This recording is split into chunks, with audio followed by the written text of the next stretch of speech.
बहुत समय पहले उज्जैन नगर के राजा विक्रमादित्य अपने न्यायप्रिय और पराक्रम के लिए प्रसिद्ध थे। उनकी प्रजा उनसे बहुत प्रेम करती थी। एक दिन राजा के दरबार में एक सुंदर युवती आई जिसने स्वयं को राजकुमारी बताया। उसने राजा से कहा, महाराज, मैं अपने राज्य से निष्कासित कर दी गई हूँ। आप जैसा न्यायप्रिय राजा ही मेरी सहायता कर सकता है। राजा ने उससे उसका दुख पूछा। उसने उत्तर दिया, मेरी 4 शर्तें हैं। यदि आप इन्हें मानते हैं तो मैं आपकी रानी बनने के लिए तैयार हूँ। राजा ने उसकी शर्तों के बारे में पूछा। उसने कहा, मेरे महल में चारों ओर खुशबूदार फूलों का बाग होना चाहिए। मेरे पास दुनिया के सबसे सुंदर आभूषण होने चाहिए। मेरे लिए एक अलग महल बनवाना जाना चाहिए जहाँ कोई भी बिना मेरी अनुमति के प्रवेश न कर सके। मैं जो भी कहूँ वह तुरंत पूरा किया जाए।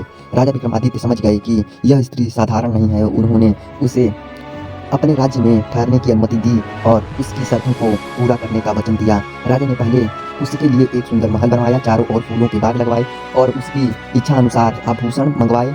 लेकिन रानी की चौथी शर्त पूरी करना राजा के लिए कठिन था। रानी ने कहा, रानी का स्वभाव धीरे धीरे कठोर होता गया। वह प्रजा से दुर्व्यवहार करने लगी और राज्य के मामले में हस्तक्षेप करने लगी। राजा विक्रमादित्य ने उसकी हर बात मानी, लेकिन अब वह समझ चुके थे कि रानी के रूप में एक चालाक और स्वार्थी व्यक्ति उनके राज्य में प्रवेश कर चुका है। एक दिन राजा ने उसे महल के गुप्त कक्ष में बुलाया और उससे कहा, तुम्हारी 4 शर्तें पूरी हुई, अब मेरी एक शर्त मानो। रानी ने पूछा, क्या शर्त है? राजा ने मुस्कुराते हुए कहा, तुम्हें मेरे राज्य से तुरंत चले जाना होगा।